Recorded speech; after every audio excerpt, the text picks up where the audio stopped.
Discursou há pouco Kamala Harris, vice-presidente dos Estados Unidos e o nome favorito do Partido Democrata na disputa contra Donald Trump.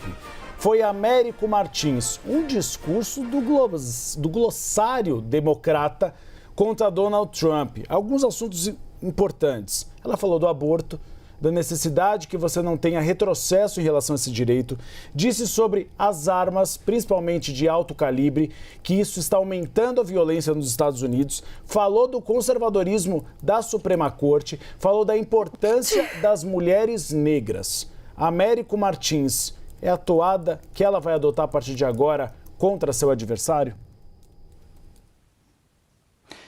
É parte da toada que ela vai adotar contra o Donald Trump, Uribe, porque ela conseguiu adaptar muito bem o discurso à audiência que ela tinha, que era a Zeta Phi Beta, que é uma irmandade de mulheres negras que foi criada em 1920 com o propósito de combater a segregação racial na época, com o propósito de tentar fazer com que a comunidade negra, especialmente as mulheres, pudessem progredir dentro da sociedade americana. Essa irmandade, lá nessa audiência tinha pelo menos 6 mil mulheres, na sua maioria mulheres negras, então ela fez um discurso adaptado muito bem às preocupações dessas mulheres. Foi, obviamente, um discurso bastante progressista, em que ela marcou ali, pontuou as diferenças entre a agenda dela e do ex-presidente Donald Trump, em questões de costumes, em questões sociais, em questões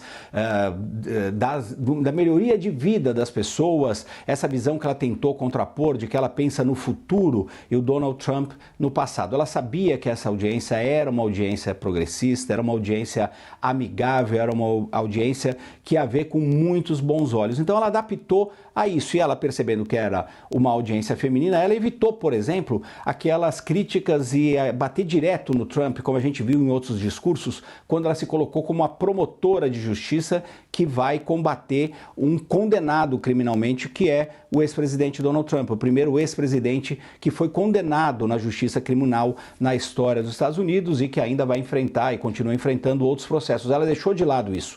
Ela centrou nas preocupações dessas mulheres, nessa pauta progressista que essas mulheres, segundo ela acredita, acreditam também. Então ela falou nos assuntos que você muito bem mencionou, a questão do direito da mulher, a questão da escolha da mulher, que é uma questão do aborto. Ela é a principal porta-voz do Partido Democrata com relação a isso, fazendo uma diferenciação muito grande do discurso dela com o do Trump. Falou de questões sociais, combate à pobreza, combate às armas, que é uma preocupação muito grande, por exemplo, para a comunidade negra. A gente sabe que nos Estados Unidos mais negros morrem por porte de arma, por violência policial, por violência nas comunidades, do que brancos. Eles estão mais expostos, uma realidade que também acontece no Brasil. Então ela adaptou muito bem esse discurso e fez críticas. No momento em que fez críticas ao ex-presidente Donald Trump, ela falou do projeto 2025, que é um projeto muito controverso, que foi aí desenhado pela campanha